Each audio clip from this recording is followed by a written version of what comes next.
The emotions that arise from deep introspection are profound and undeniable. How often do we find ourselves questioning the very nature of our existence?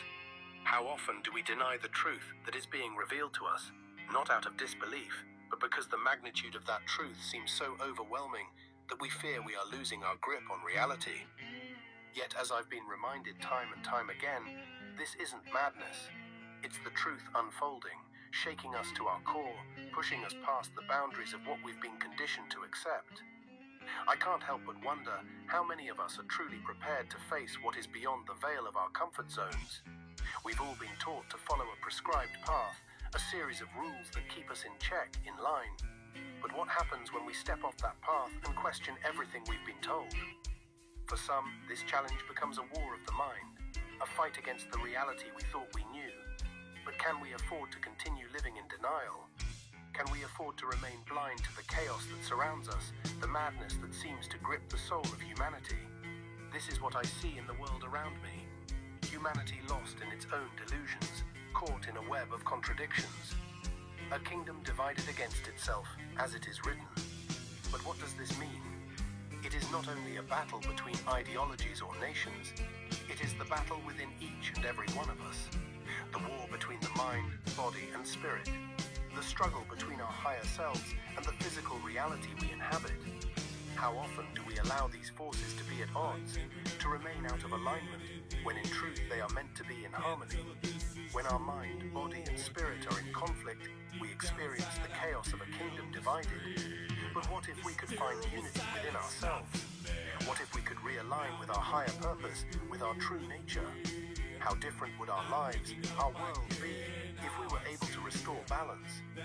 What if humanity could awaken to the understanding that this division exists not just within us, but within the world around us? And how can we heal this divide if we do not first heal the fractures within ourselves? These are the questions I continue to grapple with as I witness the transformation happening within me. And it's not easy. The journey I've been on, the knowledge I've uncovered, it challenges everything I thought I knew.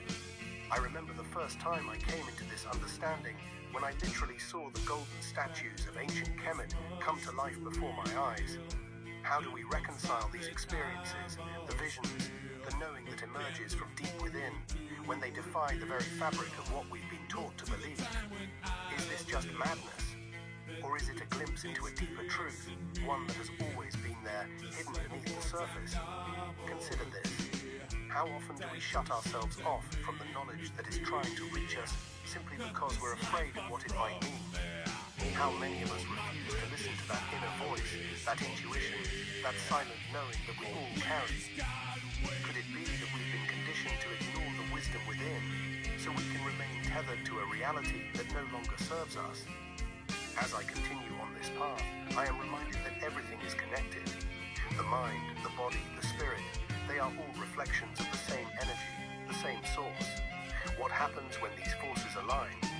What happens when we reconnect with the divine spark within us? The same force that flows through all of creation, from the smallest mineral to the largest star. What happens when we realize that as above, so below, as within, so without? The answer is transformation. We move from chaos to harmony, from division to unity. But to reach this state, we must first ask ourselves the hard questions. Am I willing to confront the shadows within me? Am I ready to embrace the truth, no matter how difficult or painful it may be? How will I respond when the veil is lifted and the truth is revealed in its raw, unfiltered form? These are the questions I leave you with. The journey is not easy, but it is worth it. And as we move forward, let us remember the words of our ancestors, the wisdom they left behind. May we honor their teachings, and may we awaken the divine spark within us all. Thanks for traveling the stars with Cosmocrat. Remember your ancestors when you taste your tears. May the stars shine bright within you, Star Child.